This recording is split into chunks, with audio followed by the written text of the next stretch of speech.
Hello everyone, I am Monica. Today I will start exercise 5.4, question number 5.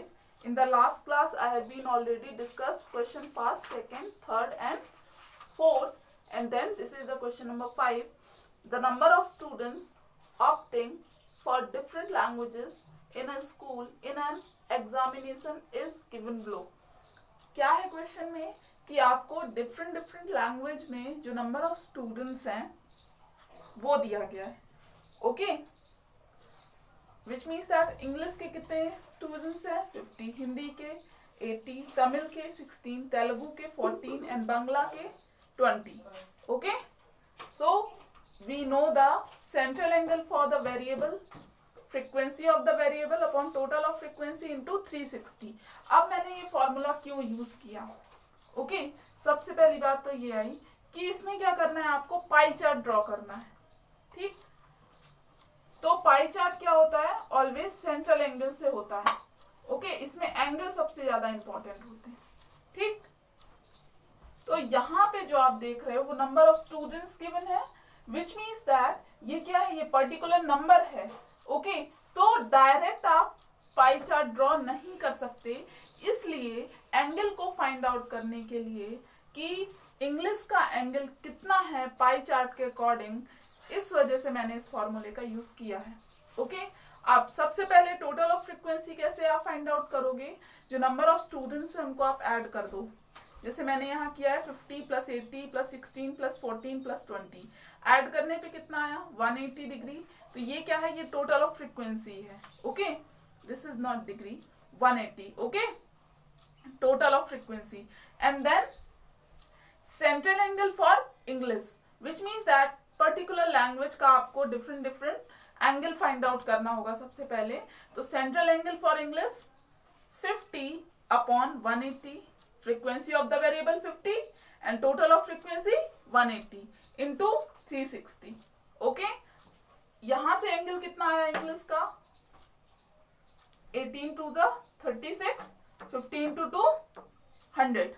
Okay, and then central angle for Hindi कितना होगा 80 upon 180 into 360 is equal to 160. Similarly, central angle for Tamil 32, central angle for Telugu 28 and central angle for Bangla 40. Okay, and then इसमें सबसे बड़ी बात क्या होती है कि आपको अगर चेक करना हो आपने सही किया कि नहीं, आप कैसे चेक करोगे, ये जो आपका सेंट्रल एंगल आ रहा है ना, ये जो आया, ये आया, इन सब को जब आप ऐड करोगे तो ऑलवेज 360 आएगा. ठीक है, क्यों?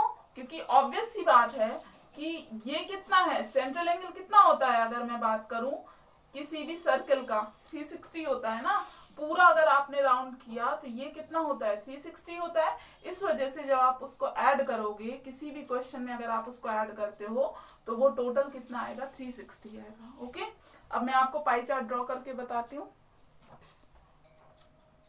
देन देखिए, सबसे पहले मैंने क्या किया, मैंने एक बेस लाइन ले ली. ठीक, यहाँ पे आपको प्रोटेक्टर की जरूरत होगी. ठीक है, ये मैंने बेस लाइन ली.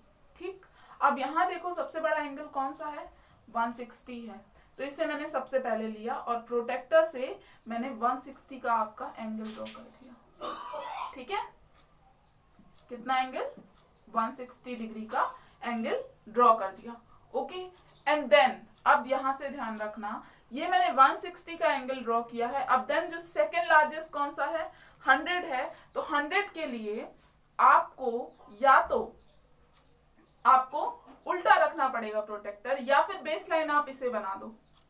नहीं समझे, प्रोटेक्टर का जो नीचे वाली लाइन होती है ना वो बेस होता है, तो बेस को आपको यहां रखना है. ओके, और यहां से आपको ड्रॉ करना है 100 डिग्री का एंगल. ठीक, समझ में आया? या तो आप इसे बेस बना लो या फिर आप इसे बेस बना लो, कोई भी एक लाइन को आप बेस बना सकते हो. ओके, मैंने यहां से बताया आपको. ठीक है, ये एंगल थोड़ा छोटा आएगा, विच मीन्स दैट ये ऐसा आ सकता है. ठीक है, 90 से बड़ा होगा. Okay, 90 which means that perpendicular. Okay, इससे बड़ा होगा तो आप उसको कर लेना। देन आपका कितना है 40 डिग्री। इसे बेस बना सकते हो, इसे भी बना सकते हो। सपोज मैंने इसे बेस बना लिया, ओके, यहां से आप कितना करोगे 40, ठीक। एंड देन कितना है 32, इसे बेस बना लिया, देन 32। ऑटोमेटिकली जब आप इसे 32 ड्रॉ कर लोगे तो ये वाला एंगल आपका आएगा 28। इसे आपको ड्रॉ करने की जरूरत नहीं पड़ेगी, ये अपने आप 28 आएगा। ओके, ये आपने बना लिया। आपने क्या किया, डिवाइडर लिया एंड देन ये सेंटर पॉइंट सर्किल,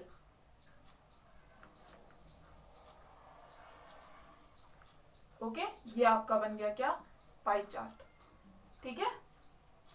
इसे आपको खुद ही करना होगा क्योंकि मैं बना के आपको भेज सकती हूँ, लेकिन आपको आपकी कॉपी में खुद ही करना होगा।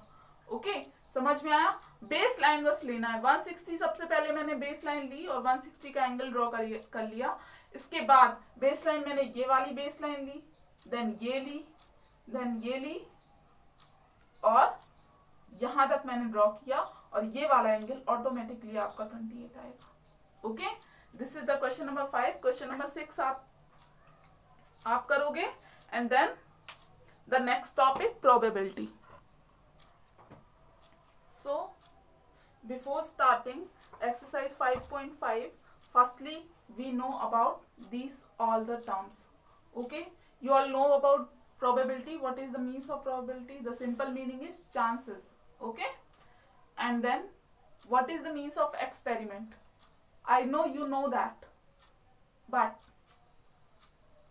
the definition may be different. Okay, an experiment is a situation involving chance or probability that leads to an outcome. Experiment क्या होता है, सिचुएशन है कि जिसमें चांसेस हो सकते हैं या फिर प्रोबेबिलिटी होती है जिसके कारण क्या आता है, आउटकम आता है। आउटकम आपको मालूम है, आउटकम क्या होता है, the second one is outcome. Outcome क्या होता है, आप बोलोगे मैम रिजल्ट होता है, ठीक है, but this is not the full definition. An outcome is a result of a single trial of an experiment. ये याद रखना आप, single trial of an experiment. Okay, an outcome is a result of a single trial of an experiment. ठीक, अब जैसे मैंने बोला, मैंने एक कॉइन को टॉस किया, ठीक है, कॉइन को टॉस किया तो हेड या फिर टेल जो आएगा वो क्या है, वो आउटकम है। क्यों, क्योंकि मैं सिंगल कॉइन को टॉस कर रही हूं, ठीक है। समझ में आ गया आउटकम का मीनिंग क्या है।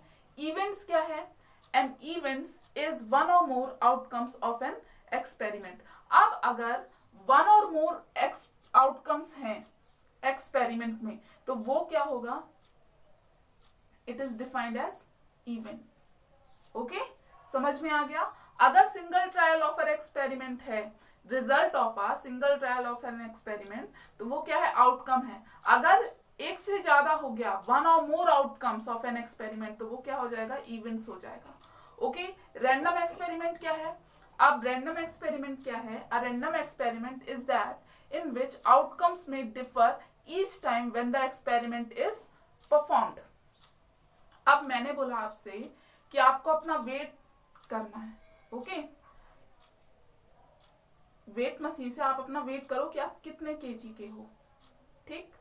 आपने कहा मैम मैं 25 केजी का हूं, ठीक है, 25 केजी का हूं। अब ध्यान से सुनना इस बात को, 25 केजी का हूं, ठीक है, ये आउटकम है, लेकिन ये रिजल्ट है। लेकिन क्या आप जब दोबारा करोगे अपना वेट काउंट तो क्या फिर से ये चेंज हो जाएगा, आप 30 के हो जाओगे तुरंत, अगर आप कर रहे हो तो नहीं होगे ना।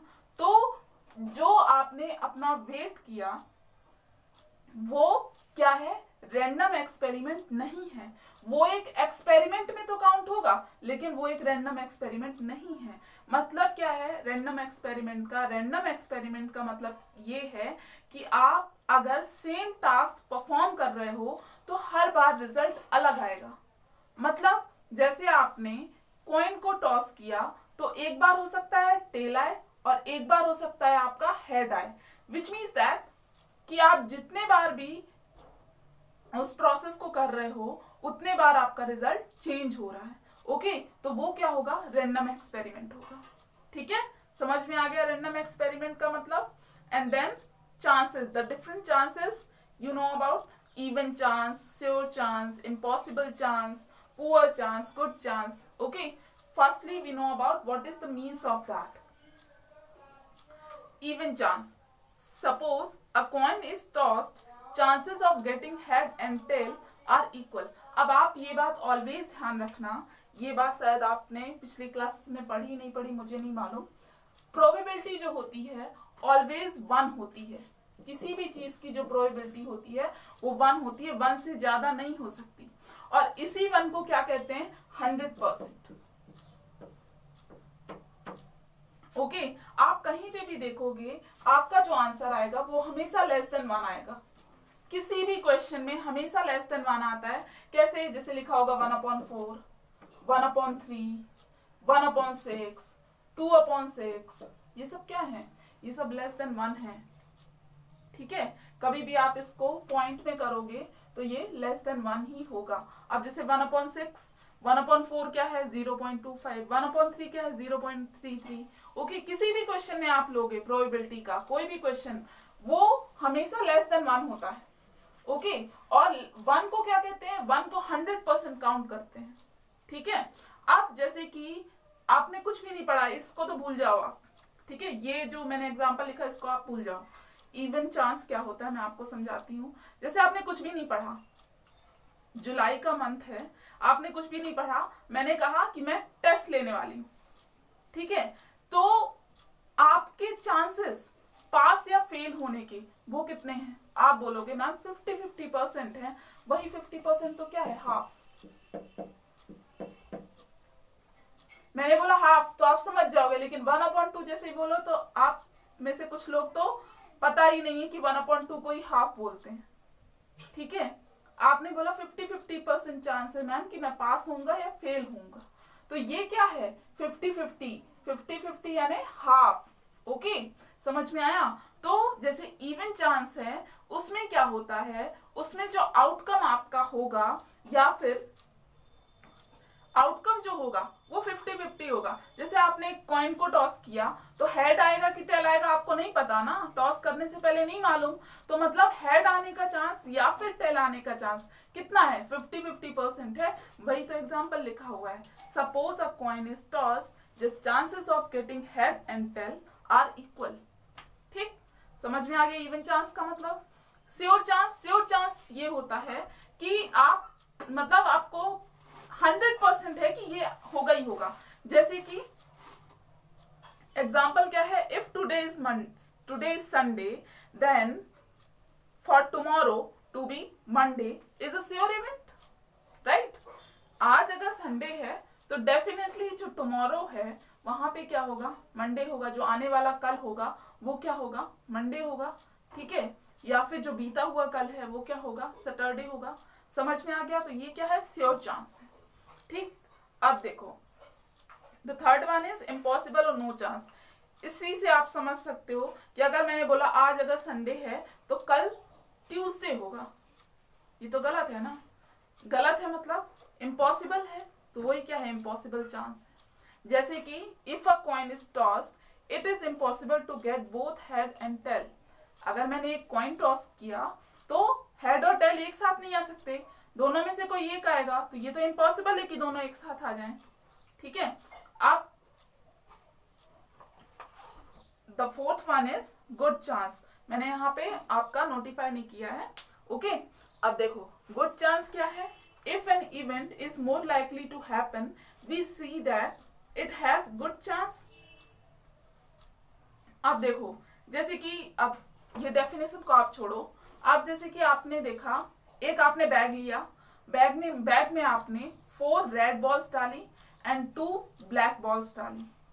तो अगर आप कोई भी रैंडमली आप चूज करते हो टोटल बॉल्स में से, उस बैग में से कोई भी आप एक चूज करते हो बॉल को, तो किसके ज्यादा चांसेस है कि आपके हाथ में कौन सी बॉल आएगी, आप बोलोगे रेड आएगी, क्यों? क्योंकि the number of red balls is more than black balls, right?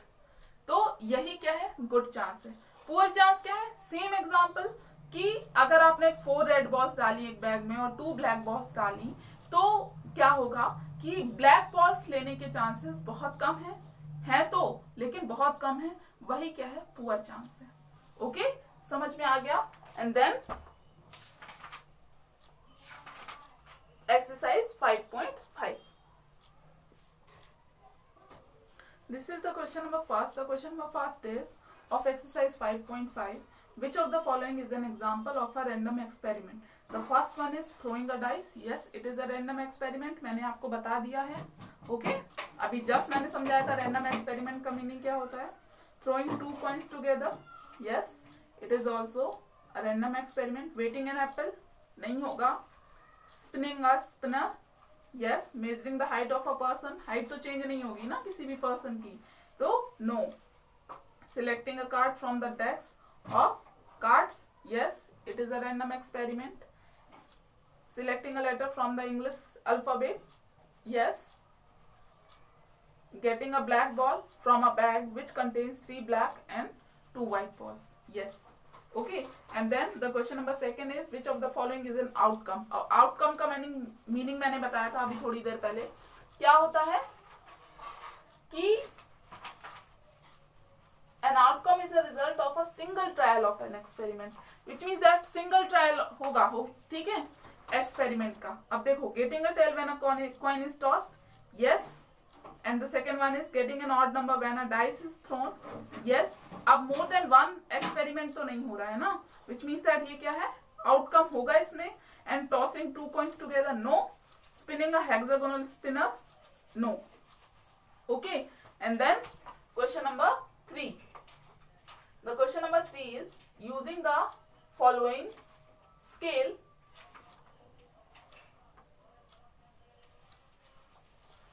Using the following scale, describe each of the following events using the words no chance, even chance, etc.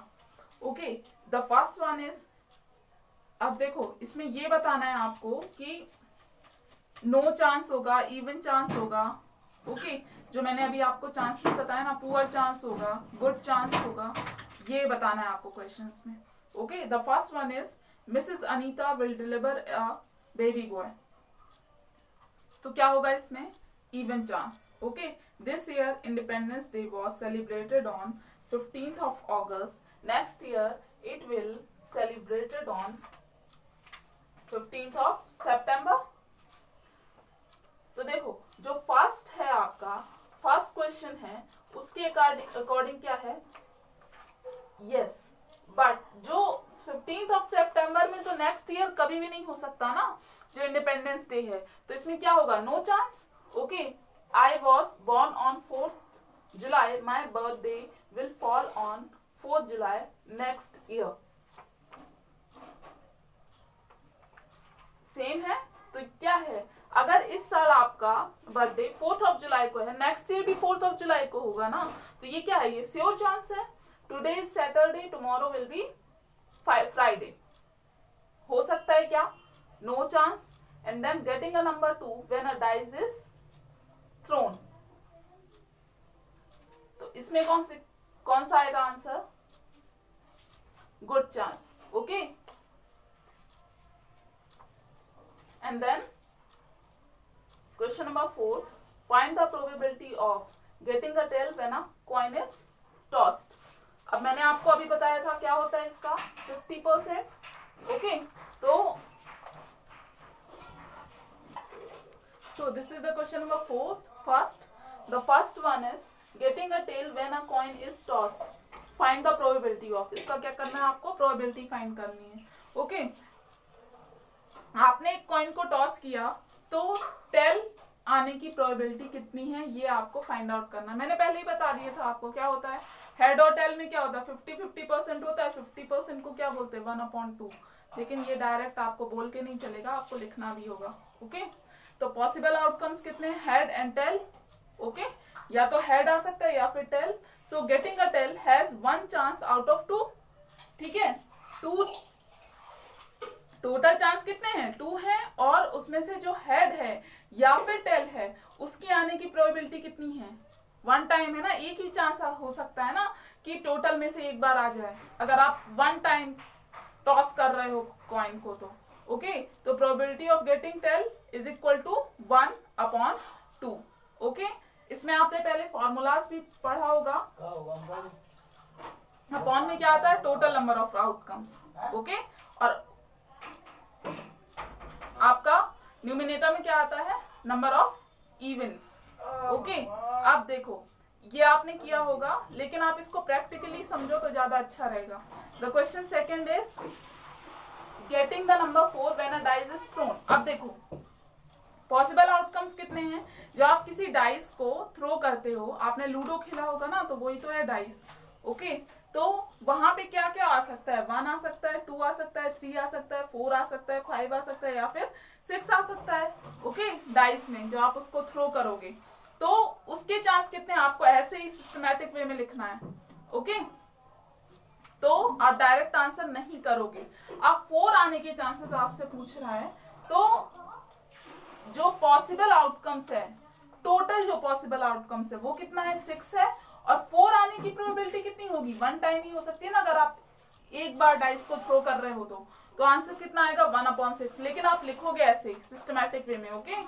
अब then question number third is getting an odd number when a dice is thrown. Simple question, सबसे पहले possible outcomes आपको देखना है and then odd numbers देखना है। क्या क्या है इसमें ऑड नंबर्स, 1, 3, 5 ओके। तो probability of an odd number, number of odd numbers upon number of possible outcomes, तो क्या होगा, नंबर ऑफ ऑड नंबर्स क्या है, 1, 2, 3। मैंने इसे काउंट किया है, मैंने ये 3 नहीं लिया है, ये याद रखना, क्या किया है मैंने इसे काउंट किया है, 1, 3 एंड 5। तो कितने हैं नंबर ऑफ ऑड नंबर्स, 3 है, और टोटल पॉसिबल आउटकम्स कितने हैं, 6 हैं, तो 3/6 आंसर कितना आएगा, 1/2। सेम एज इट इज आपका इवन नंबर्स के लिए भी आएगा ओके। एंड देन फोर्थ जो है, फोर्थ में आप बताओगे क्या होगा, getting 2 heads when a coin is tossed. जो आप कॉइन को टॉस कर रहे हो तो 2 हेड्स आने की प्रोबेबिलिटी 0 होगी, क्योंकि 2 हेड्स तो होते ही नहीं है, एक ही हेड होता है ना कॉइन में ठीक। अब उसके बाद the fifth one is getting a number less than 1 when a dice is throne. अब देखो जब आप किसी डाइस को थ्रो कर रहे हो तो लेस देन 1 कोई सा है नंबर इसमें से नहीं है ना, तो इसका भी जो आउटकम है वो क्या होगा, 0 होगा। आउटकम नहीं सॉरी, प्रोबेबिलिटी कितनी होगी, 0 होगी, क्योंकि जब नंबर ही नहीं है तो आ कैसे सकता है ओके। अब then getting a prime number when a dice is thrown. Prime number क्या होता है, मैंने आपको बताया था, या फिर नहीं बताया तो आप पिछले क्लासेस में आप पढ़ के आए हो 6th 7th में। प्राइम नंबर्स इसमें से कौन कौन से हैं, आपका 2, 3 एंड 5 ओके। जिसके फैक्टर्स या तो 1 होता है या फिर वो नंबर खुद हो, वो क्या होता है, वो प्राइम फैक्टर होता है। तो 2, 3 and 2, 3 and 5 is a prime number. तो इसकी प्रोबेबिलिटी कितनी हो जाएगी, 3/6, आंसर कितना आएगा, 1/2 ओके। ये आप खुद करोगे question number 6 and then this is the end of the class. Thank you.